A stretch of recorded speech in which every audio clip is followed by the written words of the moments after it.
Hi guys, back once again for another video, and this time I'm talking about Star Trek Deep Space Nine.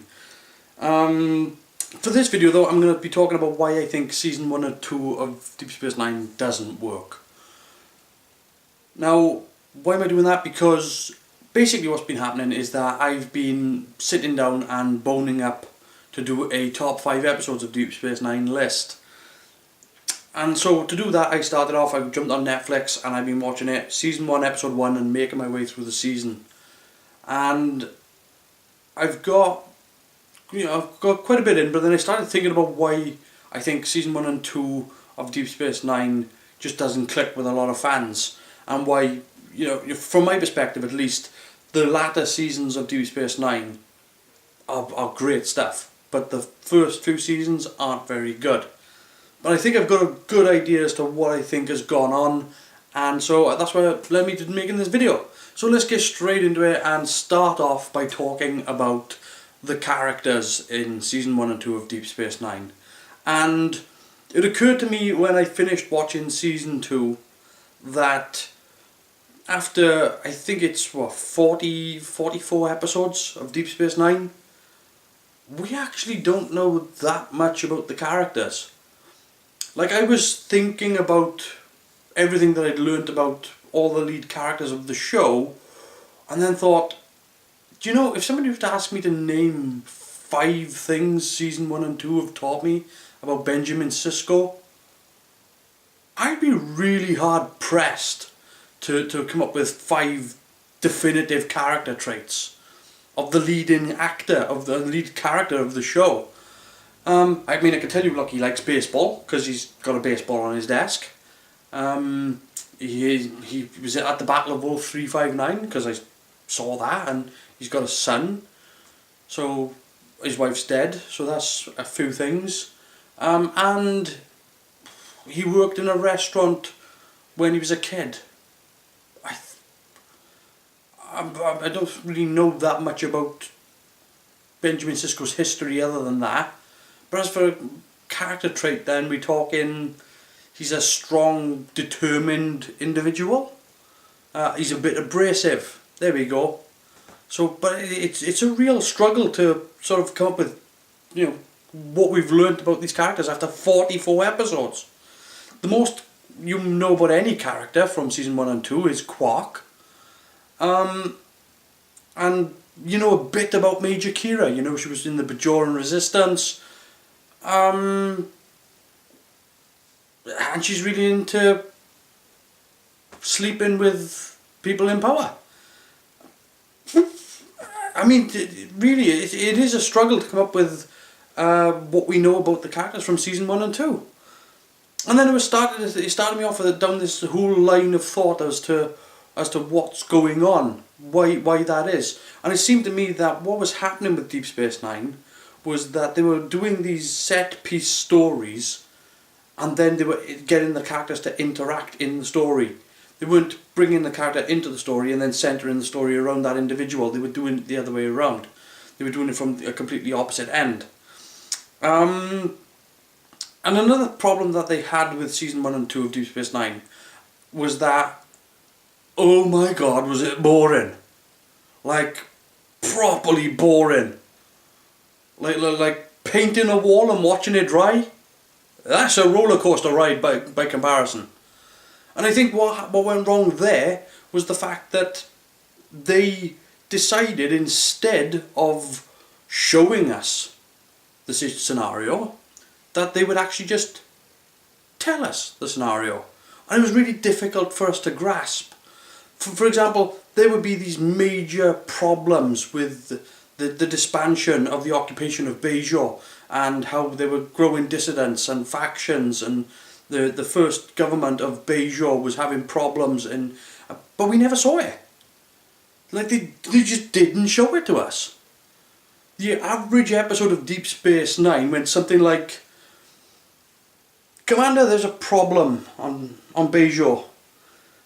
A group of rebel dissidents have attacked the First Ministry, and if this doesn't get resolved very soon, it could break down into civil war. My god, that's terrible. perhaps we should do something about it. I think you're right. Why don't we jump on board a shuttlecraft, or runabout, head to Bajor, see for ourselves and assess the problem, and maybe we could parlay the two sides and broker a peace. That's a very good idea. But what if we did it this way?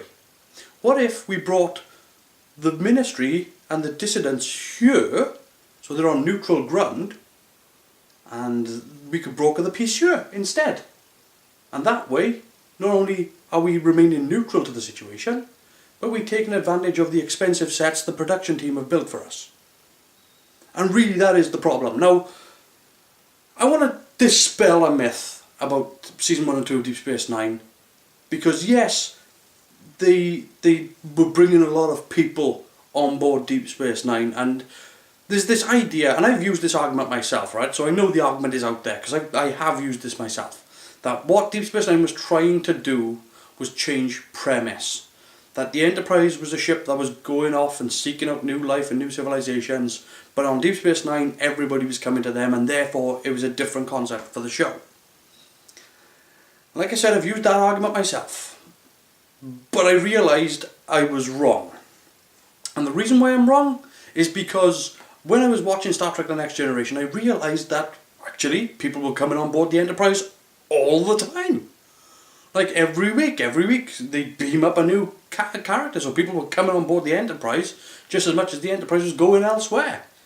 And don't tell me they didn't explore anywhere in Deep Space Nine, because every week in Season 1 and 2 they were jumping in a runabout and buggering off through the wormhole.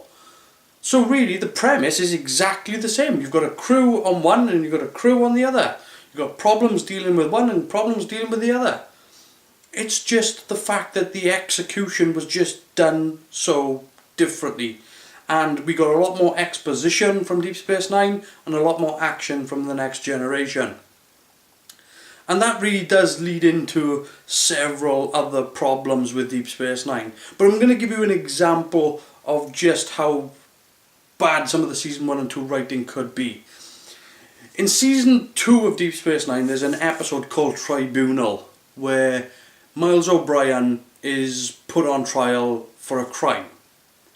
And throughout the episode he doesn't know what the crime is. Nobody knows what the crime is. Even us, the audience, are not privy to that information. So all we ever see throughout the episode is Miles O'Brien frustrated in a jail cell. And this goes on for about 30 minutes of the episode. Then when the trial actually happens and we find out what it is that he's been accused of, it turns out that not only is Miles O'Brien innocent of the crime, but everything associated with the crime happened off camera. We don't find out any more about Miles O'Brien throughout this episode. He's just frustrated in the cell. We don't find out any more about Keiko O'Brien. She's just frustrated because he's frustrated. And everything else just happens off screen. We don't know who committed the crime. We know that it was this character Boone, supposed to be from Miles O'Brien's past, but that's a lie. But so we don't know who sent him to do what. We don't know who did the actual crime. We don't know why the crime was actually done. We know nothing because it all happened off screen. We didn't see any of it. And so for 40 minutes you're just being frustrated by, I want to know what the hell's going on. And when you find out what's going on, it's like, well, okay. Well, that's disappointing.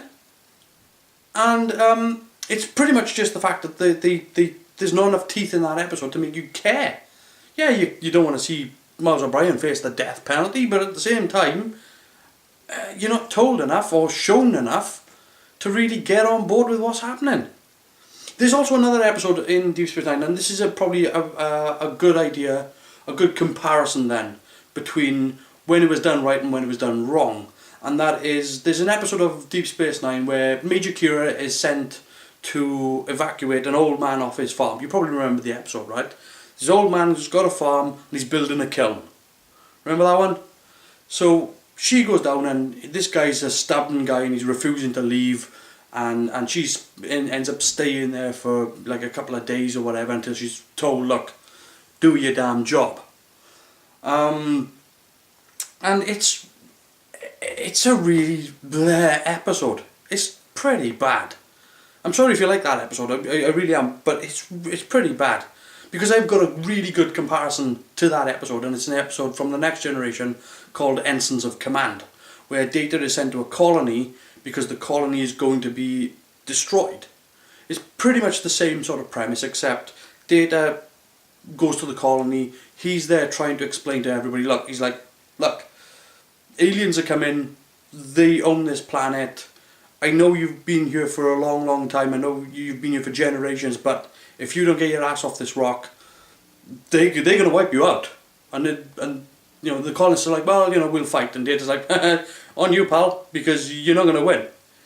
Now, the reason why Ensigns of Command works and the Deep Space Nine episode doesn't, and why the Deep Space Nine episode is so drawn out, is because in Ensigns of Command, the Enterprise, while Data is on the planet, buggers off in the other direction, intercepts the aliens, and tries to find out what the hell they can do to resolve the situation. We're actually getting a balance in the episode. We're getting to see the other side of the coin. From the aliens' perspective, the planet's infestated. So they're just going to go there, wipe out the infestation, and then take over the planet. Because it's theirs, and it's their property, and they're not being unreasonable. It's just according to the terms and conditions, they have the absolute right. The problem there with Deep Space Nine is that you don't see the other side of the perspective. You don't see the danger that's looming. You don't understand why it is that he has to be evacuated. You're told that there's some sort of drill or something that's going to go off and it'll do some serious damage, but you're not shown it. And you're not even, you're told that they have to do it within inside a certain time frame, I believe. But the real problem there then is that the episode is all from this old man's perspective, and because of that it's all really one-sided, and it's just a drag out of a show, like properly, like you can sleep through that. And I want to dispel another myth as well about Deep Space Nine, because I know a lot of people say, hey, look, they have to bring in the Defiant to make the show better. That's Deep Space Nine's real problem. But that's not correct. The show doesn't get better because they bring in the Defiant. What happens is they do bring in the Defiant, and the show does get better, but there's a good reason for it. And that is because when they bring in the Defiant, they actually decide to take all the crew from Deep Space Nine and put them in one place at one time. They put them in that little box on the Defiant bridge, and they all end up interacting as a working crew. And we finally get to see them all working together. Because through Season 1 and Season 2 of Deep Space Nine, they're all everywhere. They're all about the place. Julian Bashir is in Quarks, at the Replimat, in the holosuites.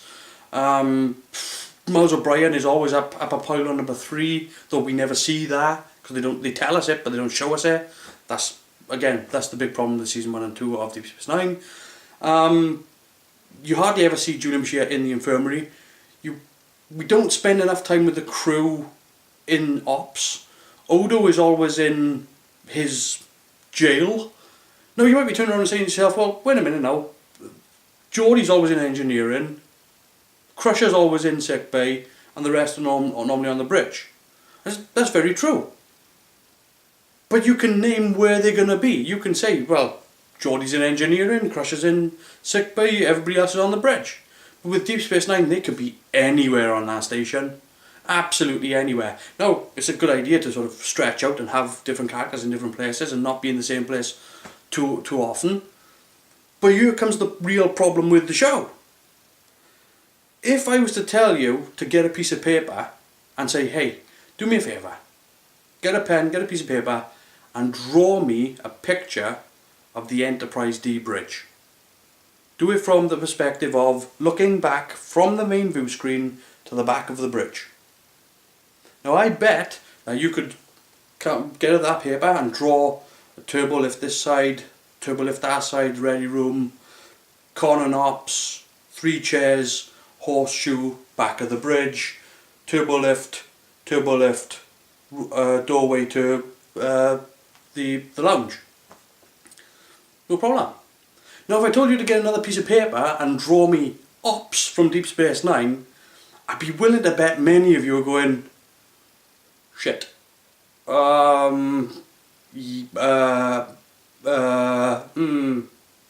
Okay. And that's really one of the problems. We hardly spend, in season 1 and 2, we hardly spend any time in ops. We hardly ever see any of our lead characters really interacting and working as a crew together. It's only when they really get on board the Defiant, and that's when they all really function as a solid unit.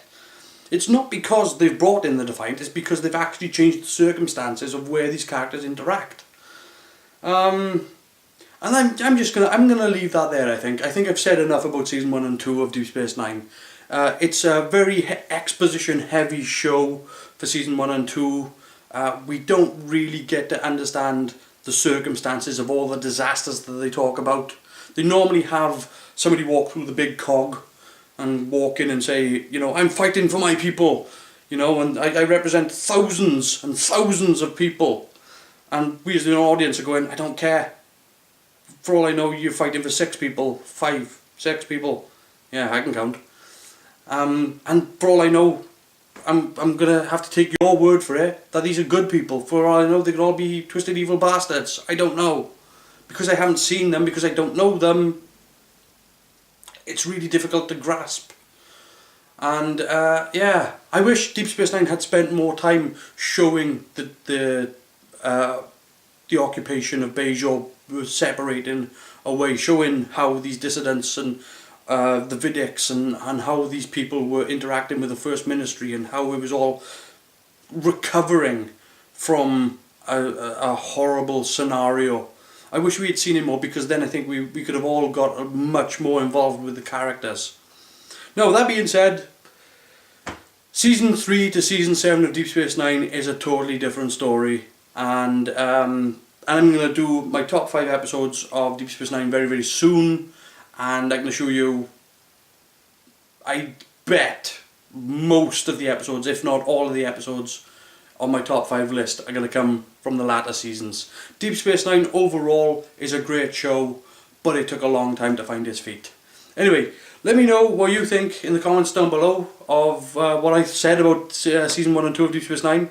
Tell me I'm wrong, but because I probably am. I just trying to get to grips with what I've witnessed. But yeah, and if you've enjoyed this video, also do me a favour and hit the subscribe button. Do me a favour as well and hit the like. But until next time, I'll see you later, guys.